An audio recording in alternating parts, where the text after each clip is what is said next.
What's going on, YouTube? This is SG1 Sports, and you're watching our college football channel. We continue with our 2023 schedule preview and projected record series.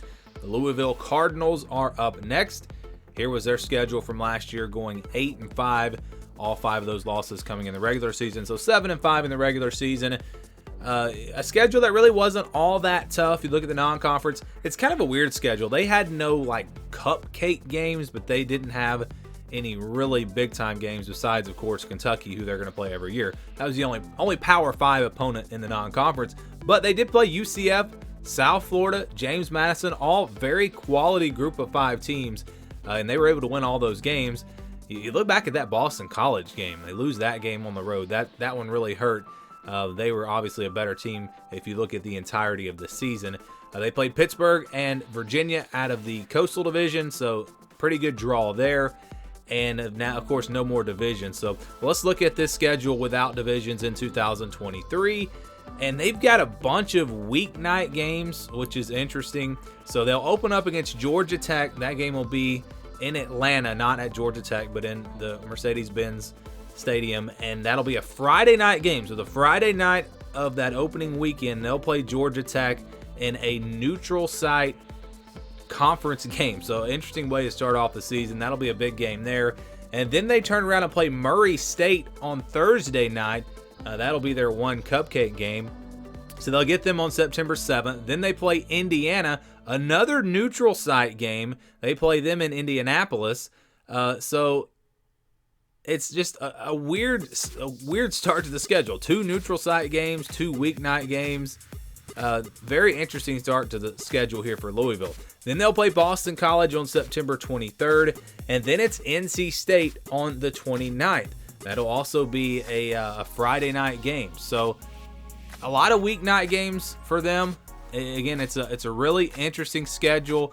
It's if you look at most teams' schedules, they're going to play maybe one weeknight game, maybe one. A lot of teams don't play any. But again, they're going to be playing 3 of them in the first month of the season, and they've got another one after that on down the road against Virginia. That'll be a Thursday night game. So a bunch of weeknight games, which gets you a lot of exposure. I think that's something that's actually good to do if you're not already a powerhouse program. People will tune in. You get the spotlight on those Thursday, Friday night games. But again, to play 3 conference games during the week, that's interesting. So yeah, Boston College, you're going to be looking for revenge in that one. Then NC State on the weeknight game on the road. And that'll be a tough one. That'll be their first really, I think, big test on the road at NC State if they can get through those first games, that is. Then they'll play Notre Dame on October the 7th. That'll be a home game. Then it's Pittsburgh on the road on October 14th. Then they'll play Duke on the 28th. So they get a bye week between Pittsburgh and Duke. And again, with no conferences, they're going to play, look at this, Pittsburgh, Duke, Virginia Tech, Virginia, Miami, 5 teams in a row, all from what was the Coastal Division. So you would not have played all those teams.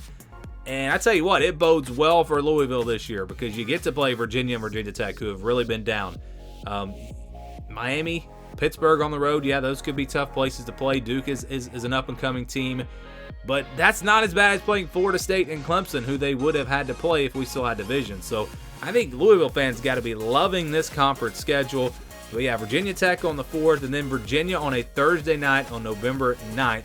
Also 3 home games in a row there, and they don't play any back-to-back road games. Miami will be a road game on November 18th, and they close things out with Kentucky on the 25th. So this is just a really, really good conference schedule. Only 3 true road games. I know Georgia Tech will basically be a road game, but it's technically a neutral site game. I'm sure there will be more Georgia Tech fans there, but it won't be quite as bad as a true road game, I wouldn't think. And then you look at, no true road games in the non-conference. It is a respectable non-conference schedule, though. I mean, it's actually a pretty tough non-conference schedule.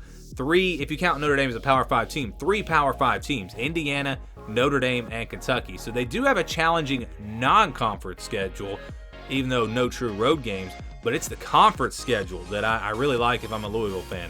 This conference schedule gives them a shot to possibly if they turn out to be a good team, they could possibly work their way into that ACC championship conversation. I don't know if they're going to be that good this year, but if they do turn out to be good, the schedule, I'm telling you, it sets up really, really well for them. So let's get to the projection here. This is the scale that we use. If it's a 50-50 game, it'll stay in the white. Those are games where I think the spread will be less than a touchdown.